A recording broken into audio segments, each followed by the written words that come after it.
Intel Core Processor. A core or CPU core is the brain of the CPU. It receives instructions and performs calculations or operations to satisfy those instructions. We have here below the chipset. An electronic chipset manages the flow of the data between components on the motherboard. It is a traffic controller between the CPU, GPU, RAM, storage, and peripherals. The motherboard serves as the central nervous system of the computer that ties the computer components together. It allows them to connect with each other peripherals. Without it, none of the computer pieces such as CPU, central processing unit, GPU, or graphic processing unit, or hard drive could interact, and it's very necessary for the computer to work well. This is the random access memory or the RAM. Random access memory is the computer's short-term memory which is used to handle all active tasks and apps. None of your programs, files, games, or streams would work without RAM. Intel processor or Intel cooler fan.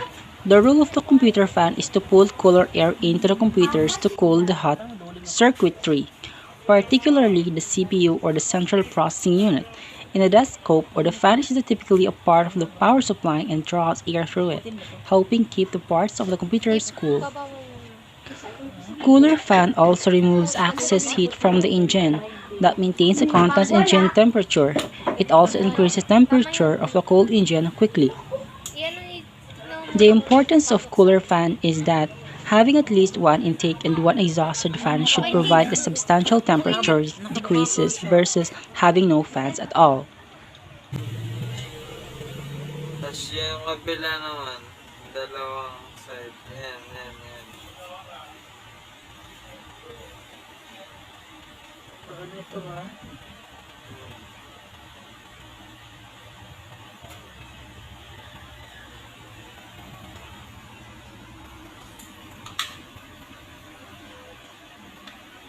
Ano, nalog ba?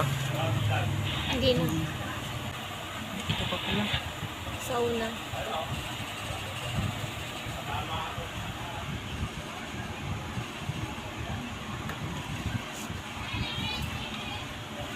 HDD or the computer's hard disk drive. It is one of the technologies that stores the operating system, applications, and data files such as documents, pictures, music that your computer uses. The rest of the components in your computers work together to show you the applications and files stored in your hard drive. This is the power supply unit. The main functions of the power supply is to convert electric current from the source of the current voltage, current, and frequency to the power of the load. It could be AC or alternating current to DC or direct current or DC to DC. The power supplies are sometimes regarded as electric power converters.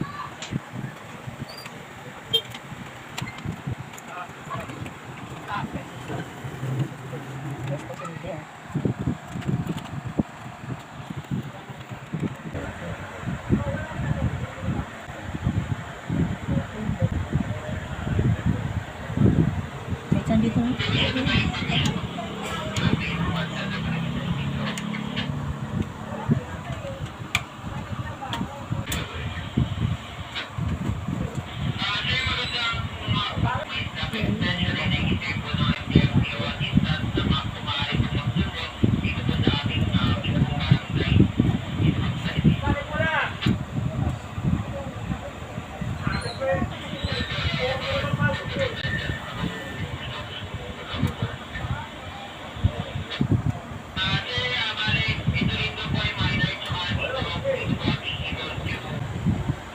SATA, in a full serial advanced technology attachment, also called serial ATA, an interface for transferring data between a computer's central circuit and storage devices. Ito yung clip dyan. Hindi yung kabila. Yan. Dito, tama to. Pag hindi, kabila. Iikot mo yan. Dito? Yan. Sino ba yan? Under na?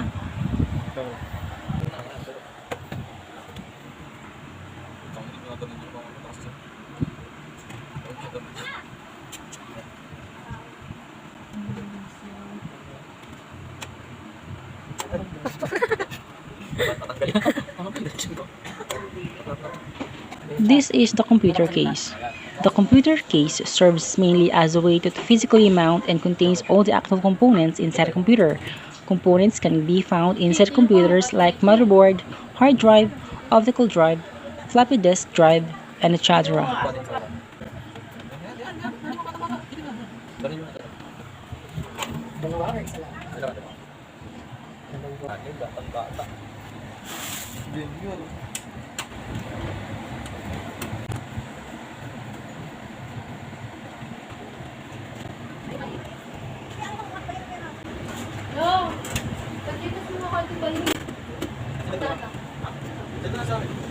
Ako to, di ba?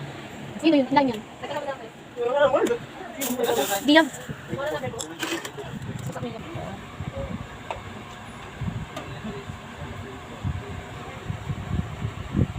Saksak mo na dun.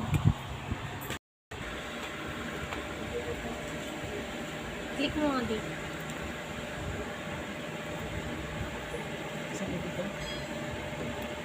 Nice. Hello!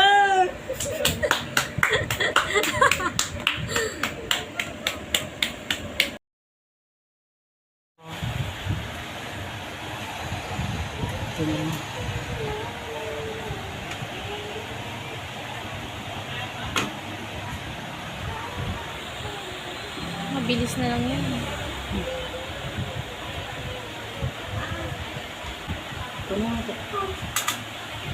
Ikot mo muna.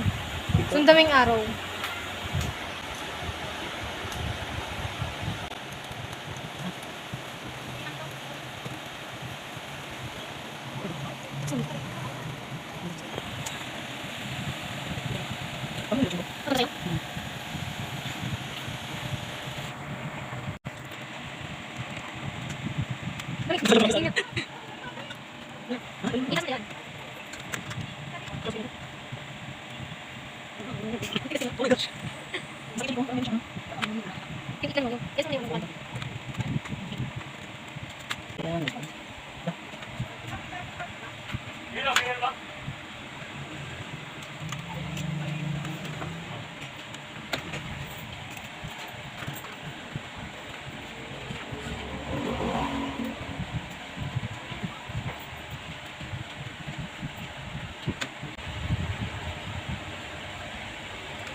I-clip mo yung clip.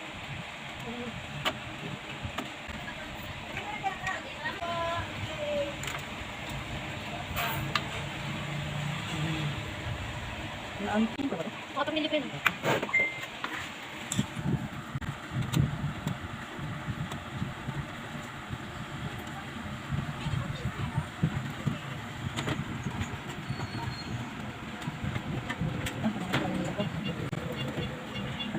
Kabila. Kabila na kami yung tayo mo. Dito ba? Ano? Hindi yan. Saan ko makakabito ba?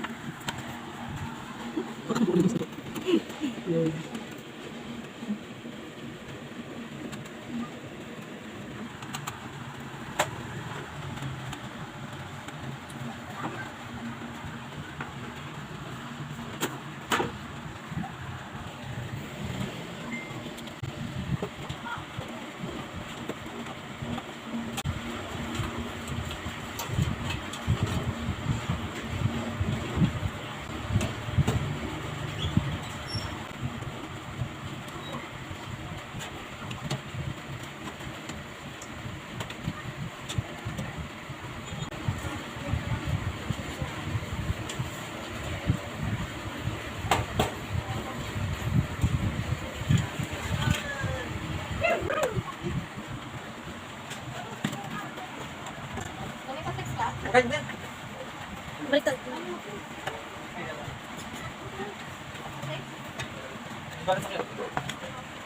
Mura. Mura muna.